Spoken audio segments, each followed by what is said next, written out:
यह विश्वविद्यालय का दुर्भाग्य है कि ऐसा कुलपति मिला है जिसकी नीयत में उद्घाटनकर्ता, मुख्य अतिथि, अध्यक्षता बनना और 2.5 से 3 किलो मछली दबोचना है। यह कुलपति मैं चैलेंज करता हूं कि अगर ये कुलपति हैं तो ये बताए कि 1.5 साल के कार्यकाल में एक छात्र हित का अगर काम किया है तो बताए। और मैं डंके की चोट पे कहता हूं, मैं अगर इस मुद्दे पे अगर कुलपति आगे नहीं आए, वार्ता नहीं हुई, तो मैं इनका ब्लैक लिस्ट जारी करूंगा कि इन्होंने एक भी काम नहीं किया है। अगर इनकी हैसियत है, औकात है, अगर ये कुलपति हैं तो ये व्हाइट लिस्ट जारी करें कि ये कौन सा काम किए हैं। ये डरपोक, कायर, कामचोर कुलपति है।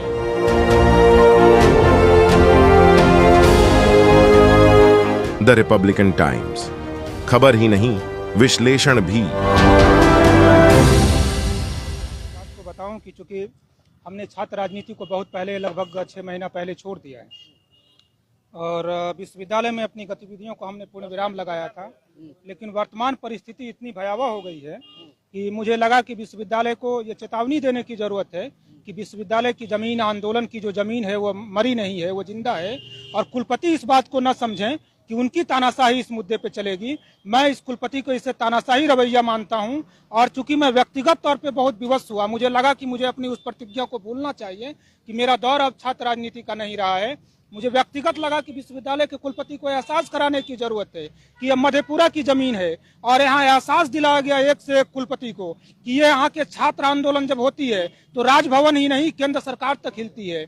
कुलपति को याद नहीं है कि जब पिछली बार हमने और मनीष ने जब 15 और 12 दिनों का अनशन किया था तो विश्वविद्यालय ही नहीं हिला था, सरकार भी हिली थी। कुलपति का रवैया जो है सो यह अमानवीय है। मैं इस कुलपति को कुलपति तक मानना स्वीकार नहीं करता हूं। यह विश्वविद्यालय का दुर्भाग्य है कि ऐसा कुलपति मिला है जिसकी नीयत में उद्घाटनकर्ता, मुख्य अतिथि, अध्यक्षता बनना और 2.5 से 3 किलो मछली दबोचना है। यह कुलपति मैं चैलेंज करता हूं कि अगर ये कुलपति हैं तो ये बताए कि 1.5 साल के कार्यकाल में एक छात्र हित का अगर काम किया है तो बताए। और मैं डंके की चोट पे कहता हूं, मैं अगर इस मुद्दे पे अगर कुलपति आगे नहीं आए, वार्ता नहीं हुई, तो मैं इनका ब्लैक लिस्ट जारी करूंगा कि इन्होंने एक भी काम नहीं किया है। अगर इनकी हैसियत है, औकात है, अगर ये कुलपति हैं तो ये व्हाइट लिस्ट जारी करें कि ये कौन सा काम किए हैं। ये डरपोक, कायर, कामचोर कुलपति है जो कि अपने छात्रों से बात नहीं करना चाहता। ये डॉक्टर रवि जिस कुलपति जो प्रथम कुलपति रहे, डॉक्टर RKP रमन जो इनके पहले के कुलपति रहे, सबका इतिहास रहा। सबने कहा छात्र, शिक्षक, कर्मचारी विश्वविद्यालय के आभूषण है, छात्र संगठन विश्वविद्यालय का आंख, कान और आईना है। और ये कुलपति कहते हैं कि छात्र जो है सो ये फर्जी है, छात्र असामाजिक तत्व हैं। मैं यहाँ कोट करना चाहता हूँ आपके चैनल के माध्यम से। तत्कालीन कुलपति RP श्रीवास्तव ने कहा था, विनोद कुमार ने कहा था कि छात्र संगठन विश्वविद्यालय के आंख और कान है, मुझे उनसे बात करने में गुनाह नहीं। आंदोलन में अगर मेरी फजीहत होगी तो मुझे जाने में गुनाह नहीं। विनोद कुमार जैसे कुलपति भी छात्र संगठन के सामने जमीन पर बैठ करके उन्होंने वार्ता की थी।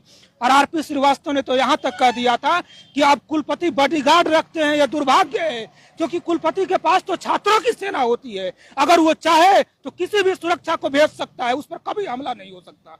और वैसे जगह पर ये कुलपति छात्र को असामाजिक तत्व कहेंगे। मैं तो समझता हूं कि ऐसा कहने वाला आदमी चोर, उचक का लफंगा है। अगर हैसियत है तो हम पर कार्रवाई करके दिखाए। मैं चैलेंज कर रहा हूं, राजभवन में इस कुलपति की मैं नकेल कस के रख दूंगा। ये पहला कुलपति जिसके कार्यकाल में विश्वविद्यालय के सारे हॉस्टल बंद हो गए, एक भी गर्ल्स हॉस्टल चालू नहीं है। पहला कुलपति जिसके रीजन में जो है शिक्षक, छात्र, कर्मचारी आगे में जाकर के चाय नाश्ता करते हैं, कैंटीन बंद हो गई। ये पहला कुलपति जिसके रीजन में कर्मचारियों का वेतन बंद हो गया। ये पहला कुलपति जिसके रीजन में पेंशनरों का पेंशन टाइम पे नहीं मिलता है। ये पहला कुलपति जो टाइम पे औचक निरीक्षण नहीं करता है। ये पहला कुलपति जो छात्र, शिक्षक, कर्मचारियों से मिलने से डरता है। इसका मतलब है कि ये कमजोर, कामचोर और निकम्मे कुलपति हैं। मैं चाहता हूं कि राजभवन ऐसे कुलपति को हटाए। ये पहला कुलपति जिसके पास डाटा नहीं है, राज्यपाल के सामने गलत बयान देता है, गलत डाटा देता है कि हमारे यहाँ 3-3 चेयर है और एक चेयर की स्थापना नहीं करता है। यह पहला कुलपति जो छात्रों से ज्यादा फीस लेता है और दीक्षांत में अपनी सारी फजीहत कराता है, पानी की बोतल तक की आदत व्यवस्था नहीं करा पाता है। ये पहला कुलपति जो विश्वविद्यालय में गाड़ी होने के बाद भी उसको कबाड़ी में रखवाता है और नई गाड़ी खरीदता है और उससे पटना जाता है। हम ऐसे कुलपति को बर्दाश्त नहीं करते। भूपेंद्र बाबू के नाम पर बने हुए समाजवादी विश्वविद्यालय जो है ये, जो समाजवाद के पुरोधा के नाम पर है, कुलपति की मनमाना नहीं चलेगी। क्या विश्वविद्यालय ने जो सिंडिकेट से पास करके धरना स्थल बनाया है वो कुलपति की मनमौजी के लिए है? कुलपति के नहीं, कुलपति के अय्यासी के लिए है। उसके बाथरूम में शराब की बोतलें मिलेंगी, उस धरना स्थल के बगल में शराब की बोतलें मिलेंगी। क्या वो धरना स्थल इसके लिए है? छात्र संगठन के नेता रोड पे अनशन करेंगे, यह हरगिज बर्दाश्त नहीं होगा। कुलपति बताए कि धरना स्थल की उपयोगिता क्या है। अगर कुलपति सचेत नहीं हुए, एक एक पदाधिकारी का पोल खोलूंगा जिनकी जो नियुक्ति है अवैध है। मैं कुलपति की भी जो है सो कई कारनामे का पोल खोलूंगा। बहुत सारी ऐसी चीजें हैं। आप ये बताइए 2015 से लेकर के 3 सत्रों का पीजी का निशुल्क जो गर्ल्स और एसटी एजुकेशन है, सरकार ने वो पत्र भेजा है। अब महिला कॉलेज सहरसा को सर्वाधिक फंड है, टीपी कॉलेज के दूसरे नंबर पे सर्वाधिक फंड है। ये कुलपति बताए किसी एक लड़की और एक SC ST लड़के का अगर पैसा अगर उसने रिटर्न किया हो। मैं तो चाहता हूं कि ऐसे कामचोर कुलपति पे इन लड़कियों को केस करना चाहिए। पूछिए इन लड़कियों का किसी एक का भी पैसा वापस हुआ हो? किसी का नहीं हुआ है। SC ST लड़के का भी जो पैसा वापस नहीं हुआ है, इस कुलपति पे केस होना चाहिए। ये कुलपति हैं, मछली खाएंगे, चीफ गेस्ट बनेंगे। मैं तो चाहता हूं मनीष जी, इस तरह के कुलपति को सारे कॉलेज में, 3 जिलों के कॉलेज में बैन लगाइए। जहां भी कुलपति जाएगा वहां पुतला जलेगा, अर्थी जुलूस निकलेगी। जरूरत पड़े तो कुलपति के साथ हर वो विरोध होना चाहिए। अगर कुलपति गार्जियन की भूमिका में नहीं होंगे तो छात्र काहे को छात्र की भूमिका में रहेंगे? किस लिए ये धरना स्थल किस लिए बनाया है? और मनीष जी क्या चोर उचक्का आवारा लुच्चा है? कुलपति कभी राष्ट्रीय छवि में नहीं गए होंगे। मनीष एक राष्ट्र स्तर के उस पार्टी के नेता हैं जिसका देश की आजादी में योगदान है। मैं उस पार्टी का नेता हूं जिसे विश्व की सबसे ज्यादा बड़ी पार्टी होने का गौरव प्राप्त है, सबसे पुराना छात्र संगठन होने का गौरव प्राप्त है। और आप चोर और उचक्का कहिएगा छात्र संगठन को? अगर आप चोर उचक्का कहिएगा तो हम VC को भी चोर उचक्का कहेंगे। टिट पर टाट होगा, जैसे कि तैसा होगा। और मनीष जी, इस आदमी के ऊपर FIR कीजिए, करवाइए लड़कियों से FIR कि 2015 के बाद लड़कियों के पैसे क्यों नहीं जमा हुए। शिक्षा विभाग ने लिखा है 3 सेशन का फंड आया है, पेंशनरों का पेंशन नहीं मिलता है, इसके ऊपर भी FIR कराइए। और मैं आपके चैनल के माध्यम से रजीव रहमान जी, रिपब्लिकन टाइम्स के माध्यम से चेतावनी देना चाहता हूं। अगर कुलपति ने छात्रों पर FIR की धमकी दी, हम इतनी FIR करेंगे कि कुलपति का फोटो स्टेट का कागज कम पड़ जाएगा। अगर आवेदन देंगे तो हम भी आवेदन देंगे, और हम तो ऐसा ऐसा आवेदन देंगे तब पता चलेगा इनके कई पदाधिकारियों की रासलीला हम खोलेंगे, इनके कई पदाधिकारियों की शराब की बोतलों के साथ कारनामे हम खोलेंगे। और खोलेंगे हम वो पन्ने भी कि आखिर विश्वविद्यालय किस लिए। आपके चैनल के माध्यम से बताऊं, लगभग मनीष जी 3 सत्र पूरा हो गया, ये सीनेट और सिंडिकेट का चुनाव नहीं करा सके, फर्जी सीनेट से फैसला लेते हैं। और इतना ही नहीं, सारे हॉस्टल बंद हो गए। इतना ही नहीं, विश्वविद्यालय में सिर्फ फर्जी फैसला होता है। आप ये जानिए, पुराना नया कैंपस जो है, इसमें 2015 में ही कैमरा और डिजिटल बोर्ड के नाम पे करोड़ों रुपया सहरसा की एक संस्था को दे दिया गया। उसका हिसाब नहीं, और फिर से आपने पैसा लगा के कैमरा लगा दिया। इस कुलपति को अगर हैसियत है तो मैं आपके चैनल के माध्यम से चैलेंज कर रहा हूं, ये मेरी 10 उंगलियां है, ये 10 तो ऐसा सेमिनार गिनवा दे जो इसका ओरिजिनल सेमिनार है। ये कुलपति फर्जी सेमिनार करवाता है और उसका जाके उद्घाटन करता है। एक भी सेमिनार राष्ट्रीय अंतर्राष्ट्रीय ओरिजिनल नहीं है। आपके चैनल के माध्यम से कह रहा हूं, मैं हर्षवर्धन सिंह राठौर, AISF का पूर्व राष्ट्रीय परिषद सदस्य, BN मंडल प्रभारी, 1.5 साल पहले RTI लगाया है कि विश्वविद्यालय हमको सबूत दे कि कितने सेमिनार आपके जो हैं राष्ट्रीय अंतर्राष्ट्रीय मानक के हैं। एक का भी जवाब नहीं आया है। अरे कुलपति को बात करना है तो इस पे बात करें ना। और अगर छात्र अगर आंदोलन करेंगे तो आप उसे फर्जी कहिएगा, और असामाजिक तो कहिएगा कि ये लड़का जो है पिस्टल लेके आता है। एक लड़का कोई मुस्लिम लड़का है, उसको कह रहे हैं तुमको जहन्नम भेज देंगे। क्या बकचोदी करते हैं? मतलब चूंकि एजाज अख्तर ना मुस्लिम ना नहीं, है, नहीं, तो ये शब्द भी मुस्लिम जोड़ा गया। इस कुलपति को अगर हैसियत है तो बताए कि ऐसी क्या मजबूरी थी। इसको राजेंद्र आर्लेकर के साथ में कौन सा मोहब्बत था कि जब राज्यपाल बदल गए तो महीनों बाद भी उनकी फोटो लगी रही। 3 महीने तक। वो तो हमारे और मनीष जी जैसे लोग और आप जैसे चैनल के लोग हैं कि जब इन लोगों को बेनकाब किया तो इन्होंने फोटो बदला। ये क्या बात करेंगे? हम तो कहते हैं आपके चैनल के माध्यम से एक काम गिना दे। ये अगर इनको हैसियत है तो बताए कि बीएड और एमएड जो इनके कैंपस में चलता है, एक भी नॉन टीचिंग कर्मचारी नहीं है मनीष जी, और पूरा फीस लेकर के एक बीएड एमएड चलाते हैं। उस पर जवाब दे सकेंगे? नहीं दे सकेंगे, नहीं दे सकेंगे। शिक्षक भी कम है। छात्र के मुद्दे पर आप बात कीजिए, शिक्षकों के मुद्दे पर बात कीजिए, कर्मचारियों के मुद्दे पर बात कीजिए। विश्वविद्यालय का कुलपति विश्वविद्यालय का कुलपति ही नहीं होता है, वो छात्र का पिता होता है, कर्मचारियों का अभिभावक होता है और वो शिक्षकों का परम मित्र होता है। उसका पहला कर्तव्य होता है कि सबों को साथ लेकर के चले, और ये सबका विरोधी है। मैं तो इस कुलपति के कार्यकाल में चंबर में नहीं गया, मीडिया के द्वारा पता चला कि पूरा ब्लॉक कर लिया है। हमने कहा तुम कौन से भगवान हो जो तुमसे मिलने चलेंगे? तुमको लगता है कि तुम फरिश्ता हो? तुम्हारे जैसे लोगों से मुलाकात ही नहीं करेंगे, जहां नकेल कसना होगा कसेंगे। और आप तो जानते हैं राजीव रहमान जी कि हमको जिस जिस जगह पे इस कुलपति ने गलती की हमने माफी मंगवाई।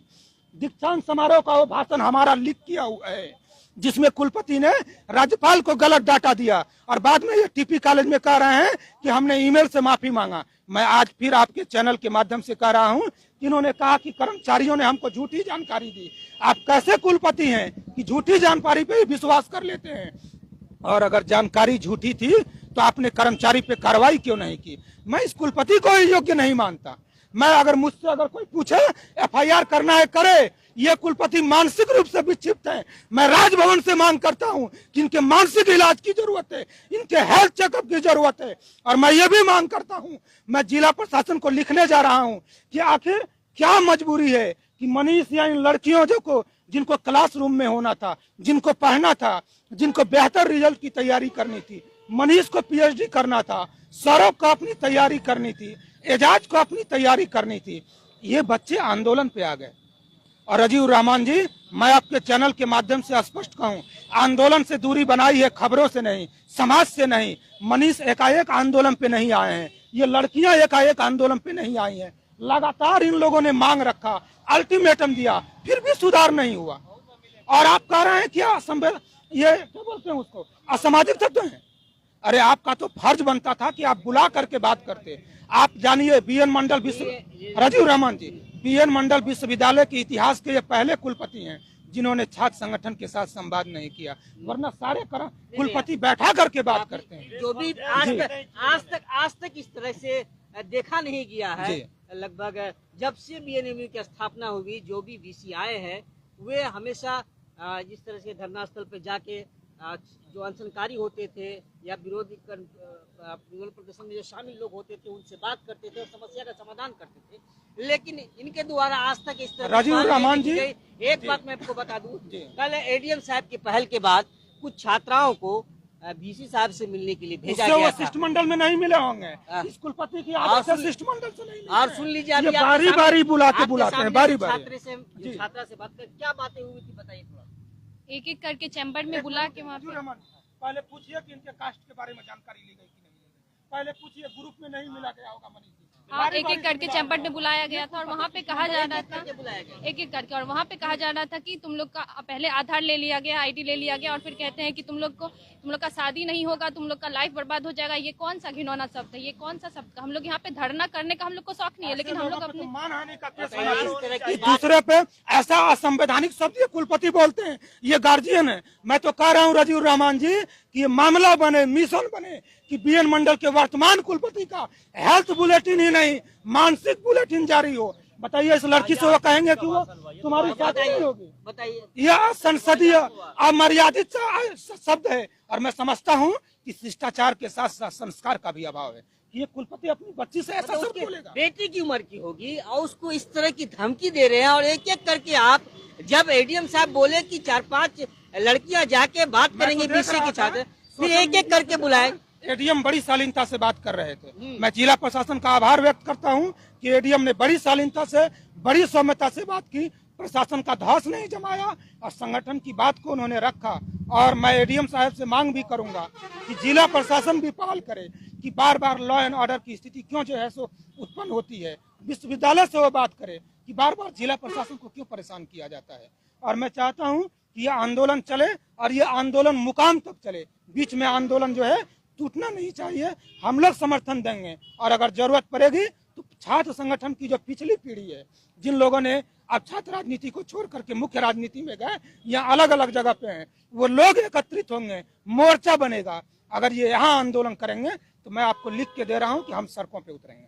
यह ऐलान हमारा है। तो देख रहे हैं कि किस तरह से जो नजरअंदाज किया जा रहा है छात्रों के इस आंदोलन को, उसको लेकर किस तरह से पूर्व के छात्र नेताओं में, आम आवाम में, बुद्धिजीवियों में आक्रोश पनप रहा है। अगर यही हाल रहा तो कहीं न कहीं ये आंदोलन बहुत बड़ा व्यापक रूप लेगा, जिसको संभालना मेरे ख्याल से काफी मुश्किल होगी। इसलिए समय रहते ही वीसी को इस मामले पर समाधान की दिशा में पहल करने की जरूरत है, ताकि ये मामला यहीं तक सीमित रहे और समस्या जो है उसका समाधान निकल सके और जो छात्र छात्राएं हैं, जो पीड़ित है, उसके भविष्य जो बर्बाद हो रहे हैं वो बच सके।